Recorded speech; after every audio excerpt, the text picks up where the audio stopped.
WWE is set to release multiple wrestlers, and CM Punk is set to make his All Elite Wrestling return. But first, we have the latest on the potential future of former IWGP World Heavyweight Champion Kota Ibushi, who remains a free agent following the expiration of his New Japan Pro-Wrestling contract at the start of the year. Following recent claims from Ibushi himself that AEW was his priority, or specifically a reunion with Kenny Omega, Dark Puro have provided more information from the Golden Star, who remains open to a move to WWE under the right conditions, and the account would tweet, "From talking with Kota Ibushi, the WWE is still of interest to him, especially if he is allowed to work alongside guys like Sami Zayn and Shinsuke Nakamura, among being allowed to train other wrestlers." With his priority still seemingly being to reunite the Golden Lovers with Kenny Omega, it could be the case that Kota is holding out on making a decision until his tag team partner has chosen his future. Omega's deal with AEW expires later on this year and is still yet to successfully renegotiate terms on a brand new contract, so we'll just have to wait and see how it plays out in the months ahead.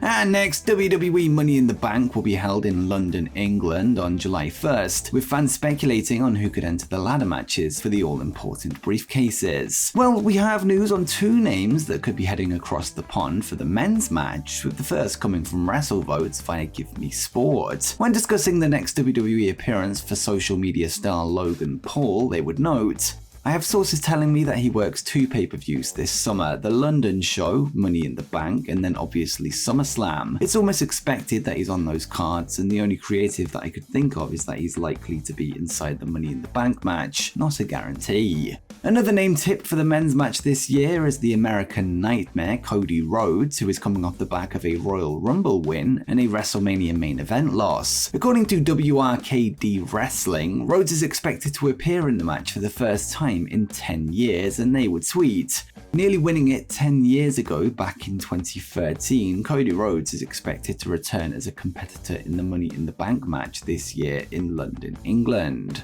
Now we go to a few stories coming out of last night's episode of AEW Dynamite, where an ECW legend would appear. On the show, a contract signing would take place between Adam Cole and Chris Jericho, with both sides agreeing to no physicality on the night. The signing in question would then see the two men agree to terms on a non-sanctioned match for the upcoming Double or Nothing pay-per-view this Sunday. However, the segment would end with a twist. Cole would then reveal that a friend will be in town for the event as the special enforcer, before unveiling former ECW World Heavyweight Champion Sabu. This is of course Sabu's first ever appearance in AEW, whose career has spanned 38 years at this point, across promotions such as ECW, WWE, Impact Wrestling, MLW, AAA and All Japan, and many more. He's also certainly no stranger to violence in matches. In the opening contest of last night's show, Aussie Open's Kyle Fletcher would find himself on the losing side of a match for the AEW International Championship, with the champion Orange Cassidy walking away as still champion. However, the match would shortly be followed by an announcement on Twitter from AEW president Tony Khan, who revealed that both Fletcher and his tag team partner Mark Davis have officially signed for All Elite Wrestling, with him posting an Aussie Open is All Elite graphic to confirm the news. Both men have made several AEW appearances via the Forbidden Door from NJPW in recent times, and they are currently considered one of the best tag teams in the world, having held gold in New Japan Strong, Rev Pro, and WXW in Europe. They were in fact recently the holders of both the IWGP Tag Team Championships and the NJPW Strong Openweight Tag Team titles until May 21st. This when Mark Davis's injury forced them to vacate the belts. According to Fightful Select, WWE are also said to have had interest in the duo upon finding out that they were free agents. However, it seems that the current signing freeze within the company may have came into play. It was also noted that Mark Davis's recent surgery for what is to believe to be a meniscus injury was paid for by AEW president Tony Khan.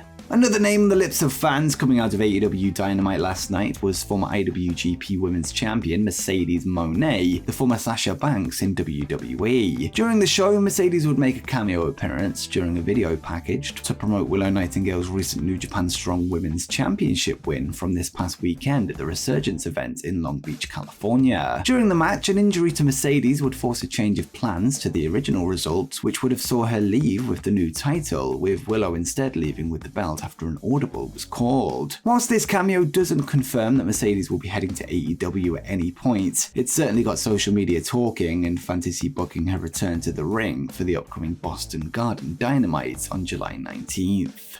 Next up, we have yet another report coming from WrestleVotes, who would provide some exclusive scoops for the Give Me Sport website. Over the past few years, one of the most talked about subjects in wrestling has been the mass releases from WWE that started early on in the pandemic era before becoming a regular occurrence until October 2022. Well, according to the fresh report, it looks like more releases are coming sometime in the next 6 weeks, and WrestleVotes would note, "I don't know names at all, but I know a source that has said to expect a minor batch of releases prior to July 1st. I think that's just business. Hopefully I'm wrong on that one, but I would expect prior to the second half of this year a few cuts just because of the circumstances that the company finds themselves in."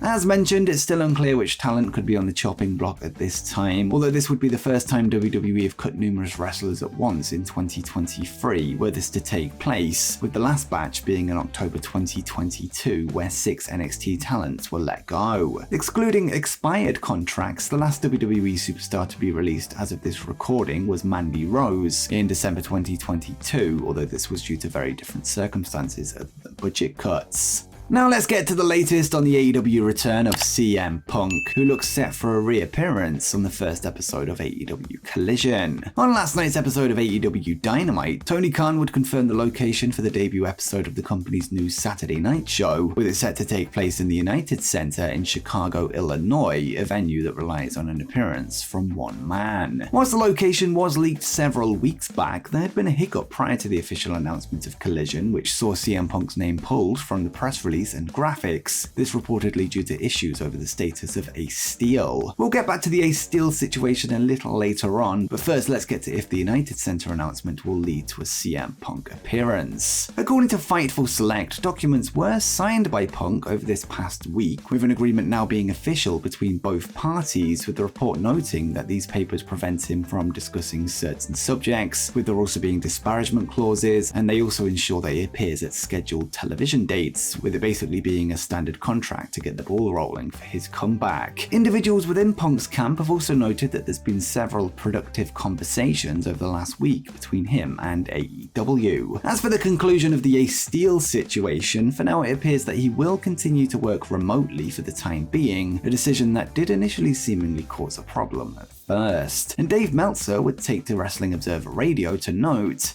"The decision is, as far as we know, that Ace Steel will be working remotely. He will not be an agent going to the Collision shows, which was the big thing that happened last Tuesday." So that was how that was settled.